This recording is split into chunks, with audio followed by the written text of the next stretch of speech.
72 हूरें मिलेंगी जन्नत में और अय्याशी करेंगे हम। तो मैंने उनसे मौलाना सज्ज जी से पूछा, मैंने कहा मैं बड़ा मेरे को अय्याशी करने की इच्छा हो गई है मौलाना जी। अस्सलामु अलैकुम दोस्तों, एक हिंदू पंडित बड़ी बेशर्मी के साथ मुसलमानों और हूरों का मजाक उड़ा रहा था। इसके हिसाब से जन्नत में अय्याशी होंगी और अय्याशी करने के लिए वहाँ पर हूरें मिलेंगी।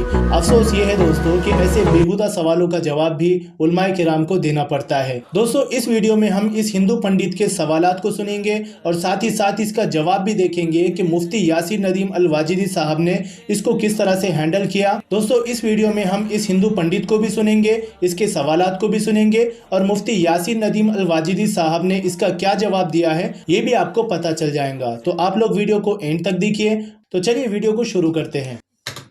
ईश्वर वगैरह पाने का टारगेट इस्लाम का नहीं है। मुझे आप बताओ मेरे को हूरें कब मिलेंगी? तो मौलाना बोले तुम पहले जिहाद करते करते मरो। तो मैंने कहा ठीक है। उसके बाद फिर बोले कब्र भारी करो। मैंने कहा फिर उसके बाद जन्म वनम नहीं होने वाला? बोले कोई जन्म फनम नहीं है, भंपक बात है, सब जन्म वनम होना। इस्लाम में कोई पुनर्जन्म मान्यता नहीं है। तो मैंने कहा फिर मैं कहाँ रहूंगा? बोले कब्र में रहोगे। मैंने कहा कब्र में रहूंगा तब आगे क्या करेंगे? बोले फिर कयामत होंगी।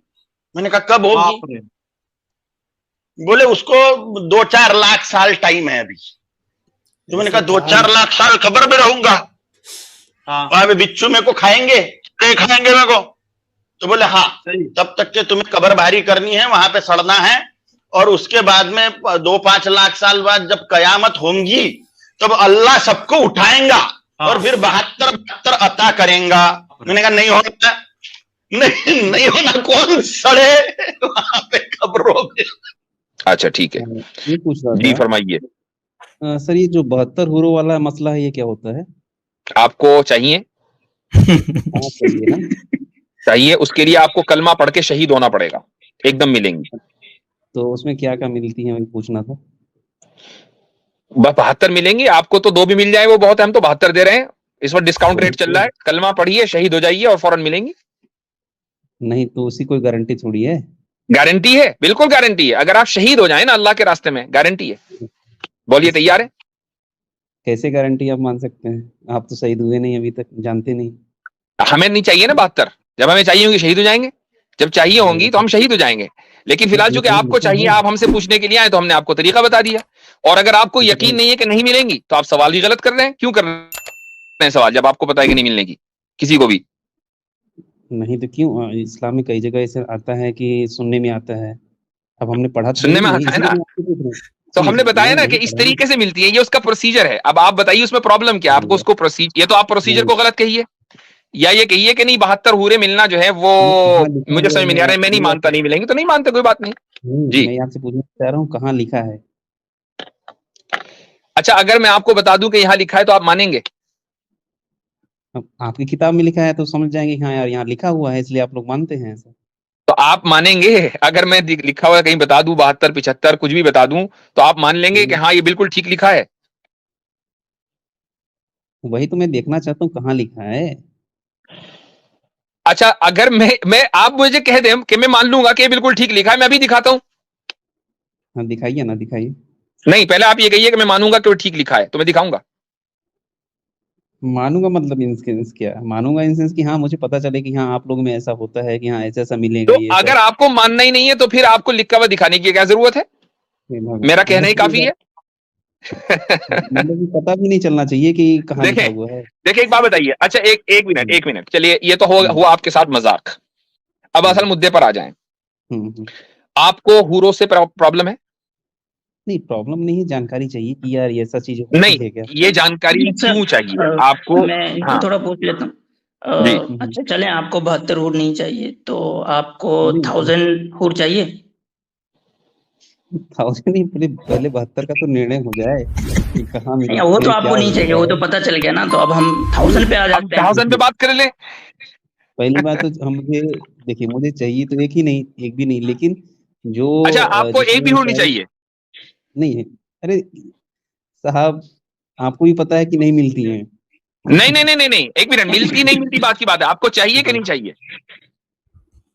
मैं सिर्फ जानकारी चाह रहा हूँ कि आपके आप शास्त्र देखें, में थोड़ी देर के लिए मान लीजिए नहीं कहा मिलती, है। सब झूठ है, थोड़ी देर के लिए मान लीजिए सब झूठ है, आपको चाहिए कि नहीं चाहिए? तो अच्छा एक बात, वे जब झूठ है तो इतने सारे मुफ्ती बोलते क्यों हैं? अरे मैं फॉर द सेक आप ऑफ आर्ग्यूमेंट कह रहा हूं कि थोड़ी देर के लिए मान लें आप ही सही हैं, ठीक है, for the sake of argument है ये, मैं ये नहीं कह रहा हूं झूठ है। आपको चाहिए या नहीं चाहिए, मुझे बताइए। नहीं, मुझे नहीं चाहिए, मुझे पता है नहीं मिलेगी, क्यों चाहिए? जो चीज मिलनी नहीं है तो उसको क्यों आपको चाहिए? आपको हूर नहीं चाहिए तो ठीक है, आपको खूबसूरत बीवी की तलाश रहती है या बदसूरत बीवी की? हमें जब तक जिंदा है तो खूबसूरत बीवी की चाहिए। खूबसूरत बीवी चाहिए ना, तो इसका मतलब एक है हूर की ख्वाहिश इंसान की फितरत में है। आपकी बीवी ही हूर है आपके लिए, वो इंसान की फितरत में है, तो हमारे ऊपर क्यों एतराज है? ये तो आप भी कर रहे हैं। नहीं तो वो मरने के बाद 72 रूम में देते हैं अच्छा साहब। अच्छा, एक और चीज, एक चीज और, आप मसलन किसी ऐसे माहौल में रहते हैं कि जहां आपके मल्टीपल पार्टनर्स हो और आपकी बीवी आपके पास आए और कहे अजी सुनते हो, एक औरत और है, उससे भी प्लीज शादी कर लो, बहुत खूबसूरत है, आप शादी करोगे नहीं करोगे? मुझे बताओ। नहीं, नहीं करूंगा। क्यों नहीं करेंगे? वो कह रही है कर ले, माहौल भी ऐसा ही है, क्यों नहीं करेंगे? नहीं, नहीं करना है। क्यों? एक ही पर्याप्त आपकी बीवी है। कह रही है, ये तो इंसान की फितरत में है, उस फितरत के खिलाफ नहीं जा सकते आप। चाहे आप फाइनेंशियल प्रॉब्लम्स की वजह से कहें कि भाई मैं नहीं कर सकता, या आप इंपोर्टेंट हो, मसलन आप ये भी कहें भाई मैं इंपोर्टेंट हूं, मैं को नहीं संभाल पा रहा हूं, दो को कहां संभाल पाऊंगा। लेकिन अगर आपके हार्मोन्स प्रॉब्लम बिल्कुल ठीक ठाक हैं, आपकी कोई फाइनेंशियल प्रॉब्लम नहीं है, और बीवी आपकी कह रही है कि लेकर आइए, तो क्यों नहीं करेंगे आप? हर एक आदमी करेगा। मुफ्ती साहब, मुझे लगता है कि इस्लाम का ऐसा खौफ हो गया है कि लोग अपनी ख्वाहिशात को भी दबाने लगे हैं। हाँ, यानी ये जो फितरी ख्वाहिशात है, हमारे पास आकर कहते हैं कि नहीं हम तो नहीं मानेंगे इन फितरी ख्वाहिशात को। तो भाई जब दुनिया में आपको अगर मल्टीपल पार्टनर्स मिल रहे हों, सिर्फ ये ठीक है, मल्टीपल पार्टनर्स मिल रहे हों और किसी को कोई नुकसान ना हो रहा हो, सब लोग खुशबाश हों, और ये इंसान के नेचर के मुताबिक होता है, किसी को भी कोई प्रॉब्लम नहीं होगी, तो फिर अगर यही बात जन्नत में हो जाए तो क्या मसला है? यही बात अगर हूरों की जगह अगर अप्सराएं मिलने लगे तो क्या मसला है? बताइए साहब। यही तो समस्या है साहब, उन्हीं इसी चक्कर लालच देके तो इतने आतंकवादी आते हैं ना साहब। तो ठीक है, आप चले ठीक है, मैं कहता हूं कि आप अगर इसको आतंकवाद का जरिया बना रहे हैं, ये मान रहे हैं कि इस लालच की वजह से आतंकवाद है, तो ये आतंकवाद दुनिया में तकरीबन बहुत मान के चले, जो हमारे पास करंट डेटा है 2% से ज्यादा नहीं है, तो ये जो 98% आतंकवाद है, ये अफसराओं के चक्कर में हो रहा है क्या? जरा बताइएगा। 2% मतलब? और ये जो मॉब लिंचर्स हैं, इनको अफसरा मिलनी है या हुरे मिलनी है? मॉब लिंचर्स को मॉब लिंचर अलग बात है सर। नहीं, अलग बात क्यों है? नहीं, एक मिनट, अलग बात क्यों है? वो मॉब लिंचर्स अलग बात क्यों है? क्या वो जान नहीं ले रहे हैं? जान में फर्क है आपके नजदीक? आप इंसान में फर्क करते हैं? मॉब लिंचिंग किसी एक जगह में हुआ, आप इंसान में फर्क करते हैं क्या? नहीं, मैं फर्क नहीं कर रहा। मॉब लिंचिंग किसी एक खास जगह में, किसी एक खास जगह के कारण कोई बातचीत हुई, वहां मॉब लिंचिंग हो गई। लेकिन आतंकवादी नहीं, कोई बातचीत नहीं, गाय के ऊपर होती है ना, जिसको मैं गाय आइडियोलॉजी बोलता हूँ, गाय के ऊपर होती है, उसके पीछे पूरी एक आइडियोलॉजी है। अब मुझे बताइए कि उस आइडियोलॉजी की बुनियाद पर आपने लोगों की जान ले ली, एक की नहीं 100 से ऊपर की ले ली, अब तो जरा रुक भी गई है। अब मुझे बताइए कि क्या ये टेररिज्म है या नहीं है? इतना गट्स तो रखें कि अपने लोगों को भी टेररिस्ट बोले, हम तो बोल देते हैं कि आईसिस टेररिस्ट है। आपका अखलाकी पैमाना क्या है? बताइए, आप कितने बाअखलाक हैं? हम जैसे हैं? मतलब कि एक साधारण सी लड़ाई है जिसमें किसी की जान जाती है, और हर जगह लड़ाइयां हो रही हैं, ऐसा कुछ नहीं। साधारण लड़ाई नहीं है, सुनिए, नहीं, साधारण ना, एक जो साधारण लड़ाई नहीं है, साधारण लड़ाई नहीं है, सुन लीजिए, एक minute, don't justify terrorism here, don't justify terrorism here. साधारण लड़ाई नहीं है, एक आदमी गाय लेकर जा रहा है और वो गाय को ज़िबा करेगा, आपको पता है कि वो गाय को ज़िबा करेगा, क्या आप उसको मॉब लिंचिंग करेंगे? ये साधारण लड़ाई नहीं है। मुझे बताइए, क्या मॉब लिंचिंग उसकी होनी चाहिए या नहीं होनी चाहिए? वो आपकी गाय माता को जाके काटेगा, आपको पता है, उसकी मॉब लिंचिंग होनी चाहिए या नहीं होनी चाहिए? बोलिए। अब इसका उत्तर मैं क्या दूं? जो वहां के लोग रहेंगे वो अपना इसलिए कि आपको पता है कि आप नहीं दे सकते।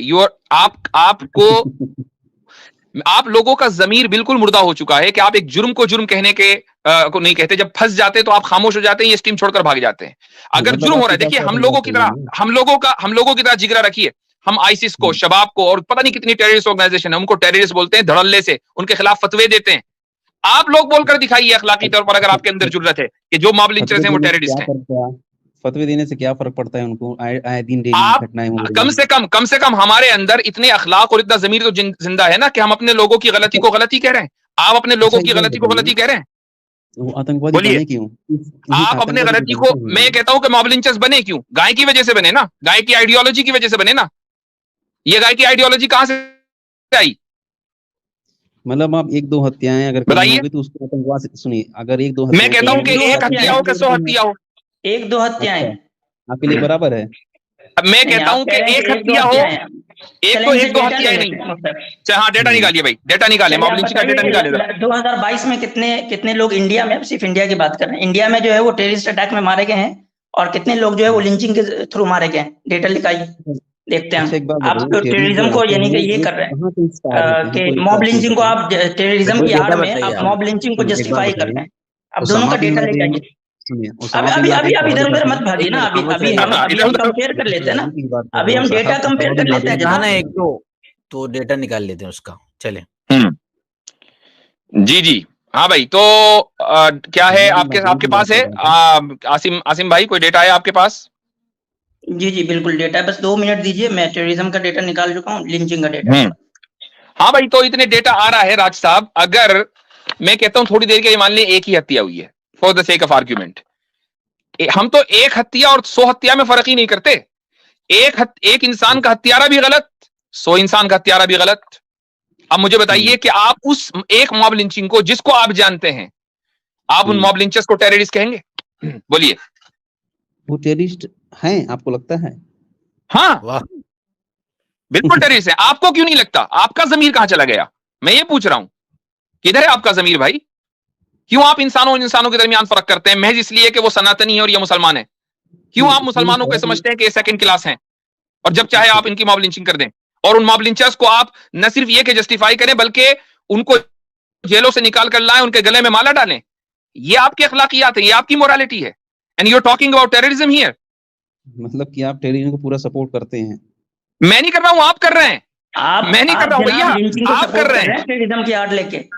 आप ओसामा बिन लादेन की आड़ लेके यहाँ इंडिया में लिंचिंग को सपोर्ट कर रहे हैं आप जी। टेररिज्म को सपोर्ट आप कर रहे हैं, हमने तो सबको डिनाउंस किया हुआ है, और 1 मर्तबा नहीं 1000 मर्तबा किया हुआ। मेरे चैनल के ऊपर अभी पिछले हफ्ते वीडियो अपलोड हुई है आसिम भाई के साथ ही, उसको जाकर देखिए, आपने यकीनन देखा होगा।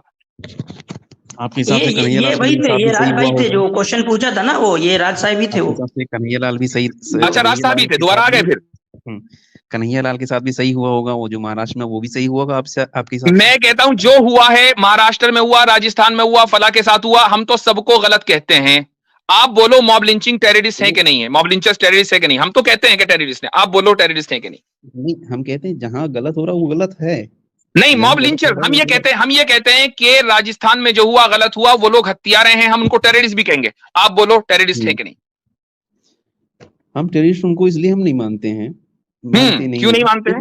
जी, बंदूक लेके नहीं के चले गए कहीं मारने कि बंदूक। अच्छा, तो यदि अगर बंदूक से मारेंगे तो टेररिज्म होगा, बंदूक नहीं होगी, वैसे ही मार देंगे चाकू से, तो टेररिज्म नहीं होगा।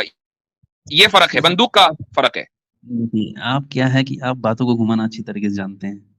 नहीं, बातों को मैं नहीं घुमा रहा हूँ, बिल्कुल आपकी बात आप ही के ऊपर रख रहा हूँ। इसमें बातों को घुमाने का क्या मतलब है? आप बातों से भागना बहुत अच्छी तरह से जानते हैं। हाँ, अच्छा, हम भाग रहे हैं, हम आपसे जी। तो आपको क्या जाता है कि आप एक दफा कह दें कि जो भी लिंचिंग हुई है गाय के नाम पे वो गलत है? ये आप सुकून से सो भी सकेंगे अगर आप ये कह देंगे, तो शायद आपका जमीर जिंदा हो जाएगा कि जो भी मासूम लोगों, निहत्थे लोगों को मारा गया है लिंचिंग के नाम पे, वो गलत हुआ है, आप कह दें। और सिर्फ गलत नहीं, उसको टेररिज्म मानना पड़ेगा भाई। गलत का क्या, गलत तो हुआ ही है, टेररिज्म आप मानिए उसको। लेकिन आप इनके नजदीक टेररिज्म का फर्क भाग गए क्या? भाग गए? चलो, हो गया। ये होती है टाई फिश, ये इन लोगों की अखलाकियात है। ये इंटेलेक्चुअली डिसऑनेस्ट बैंकरप्ट लोग हमारे पास आते हैं और ये समझते हैं कि हम उसामा का नाम लेंगे, फला का नाम लेंगे, मौलाना हजरत फंस जाएंगे। यहाँ पता नहीं है कि यहाँ कौन कौन बैठा हुआ है, अल्हम्दुलिल्लाह। तो भाई देखें हुआ क्या है कि ये लोग हमारे पास आते हैं, 72 हूर में हम सवाल करेंगे ना, एकदम सामने वाले शर्मिंदा हो जाएंगे। दुनिया ने देख लिया कि इस आदमी का बना क्या है आज। ऐसा अल्हम्दुलिल्लाह भुरता बना है कि शायद अगर इसका जमीर अगर जिंदा होगा तो ये कभी किसी मुसलमान की स्ट्रीम पे नहीं जाएगा। और अगर ये हमारी स्ट्रीम पर आइंदा आया तो गुफ्तगू वहीं से शुरू होगी जहां रुकी है। ये मॉब लिंचिंग पर पहले गुफ्तगू होगी, ये याद रखें सब लोग।